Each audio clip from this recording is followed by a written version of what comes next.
Hello everyone, so I've made it down to Krakow. I got the overnight train from Gdansk to Krakow last night.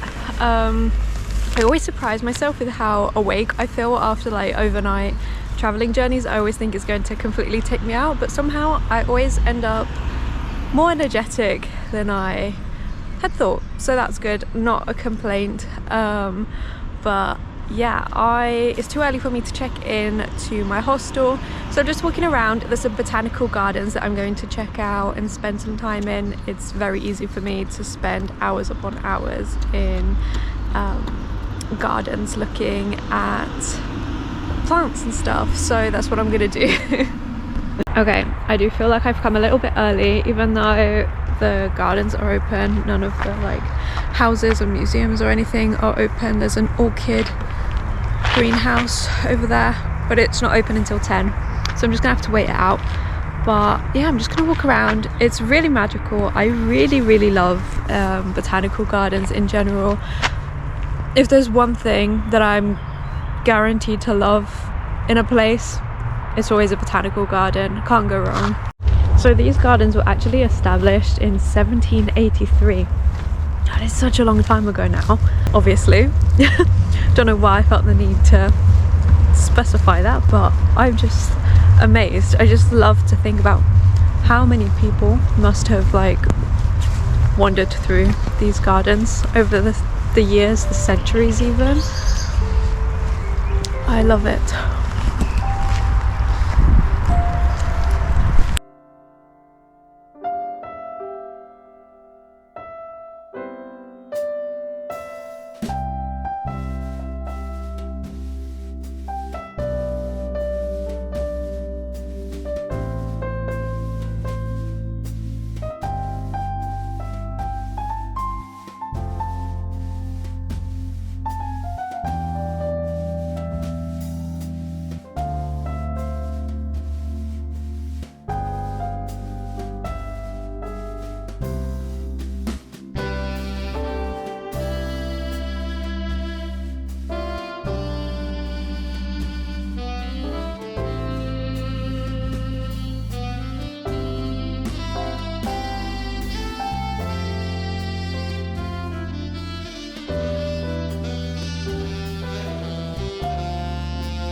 Without securities like this one, every single chamber, every single corridor you get to be in today, slowly, but they would collapse. It's a very long-lasting process, so you don't have to worry that ceiling will drop down on your head rapidly, but it's an ongoing one. That's why sometimes you have to replace constructions. So it happened in this case, we replaced old one with new one. At least part of it, that's why you can still smell that strong wooden scent. Constructions are wooden because wood is known as one of the best materials to be used in salt mines, because wood absorbs salt and with time becomes like a stone. We'll see it just a bit later, where you'll see original constructions that go back in time to 17th century. So then you'll truly see what happened with that wood with time. Yeah. So I just visited the salt mines and it was so much better than I anticipated. I actually thought it was going to be like one of those tourist trap places, but it was actually really interesting and fascinating to learn about the history of the mines. So if you're around Krakow, I would definitely recommend doing that. I learned so much, I feel like, and yeah, definitely not as much of a tourist trap as I anticipated it would be. First impressions of Krakow is that it's very different from Gdansk.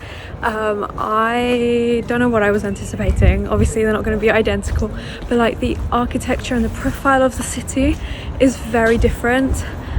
Also, I think there's a lot more public transport here, as in there's loads of trams and buses everywhere. Hello everyone, today I'm attempting to visit Auschwitz. I say attempting because online there's no tickets, so I don't know if they're actually going to let me in.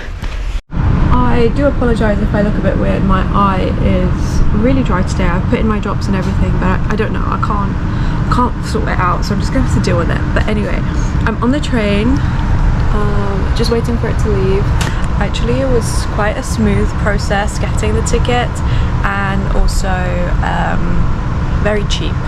I'm used to trains being so expensive. They're so expensive in England, and in Sweden they're cheaper than England or the UK in general, but still expensive if you ask me. This is the type of ticket that I want to be paying. I did manage to get onto a tour for Auschwitz. I would recommend booking it in advance, however I kind of forgot to do that, so I had to go in person today and hope for the best. Luckily I managed to get a spot on a tour. It wasn't too late after I got there, but the next one would have been like 3 hours after I arrived. So definitely go early in the morning, which is when I went, and book in advance if you can. But yeah, you're not allowed to film in there or anything like that. Also, other than the fact that it's not allowed, to me it felt a bit disrespectful to do so anyway, so I didn't. So I don't have any footage for you. Hello. It is me from kind of the future, but also the past at the same time. Don't know how that works, but I just wanted to come on here and talk a little bit more about my experience with visiting Auschwitz. Obviously, in this video, I have touched upon the logistics and the planning side of getting there. So I also wanted to talk a little bit more about actually visiting. I just wanted to say that it is obviously an extremely emotional experience. It is really, really sad to see and witness what people have gone through. And some of it's one of the darkest sides of like history, I would say. It is, I mean, I'm getting emotional even just speaking about it and just thinking about it. I think it's really important to visit and remember what has happened in history. We've seen time and time again history repeating itself, and it's really disheartening and sad to really think about it, and also to realize that there's people out there today that are going through such atrocities. And I mean, I really just wish that we could all just live in peace. But yeah, as I was saying, I think it's really important to visit such places. Auschwitz is a memorial and essentially a cemetery. And yeah, so I wanted to go and be respectful and also learn as well about the history, see it firsthand. It's a very emotionally heavy day out, but I do think that if you feel like you can manage it emotionally, and you're in the area, then I do think you should visit. Yeah, I don't really know what else to say apart from emphasize how important it is to visit such places and to remember history, pay our respects, and also to warn you that emotionally it is going to be a lot. And I mean, I think you can expect that anyway. I don't think you need me to come on here and tell you that it's tough. But if you do have any questions, whether it's about logistics with getting there or about my experience, I am happy to answer any questions in the comments. On a much lighter note, let's talk a bit about food. So I got one of these like traditional, I don't really know, it was like a baguette with like pizza toppings essentially, and apparently this is a typical thing to eat, and I got this at the train station in Auschwitz.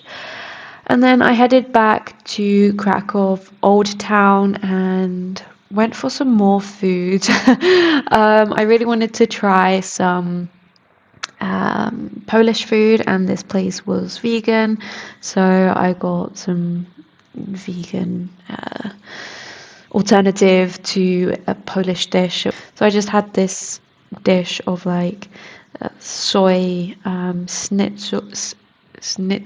I can't say it. Schnitzel. every time I say it, it sounds more and more wrong. Carrot, like pickled cabbage, and beetroot as well, if I remember correctly, and mashed potato as well. It was quite nice. It was very warming. But yeah, I think that slowly brings us to the end of the Krakow vlog. I really hope you enjoyed. If you did, I've already got my Gdansk and Wrocław video up, but my favorite Polish vlog is the next one. So make sure you are subscribed and you have the notifications on to be notified when that video goes live. But until then, thank you so much for watching, and I will see you next time. Bye!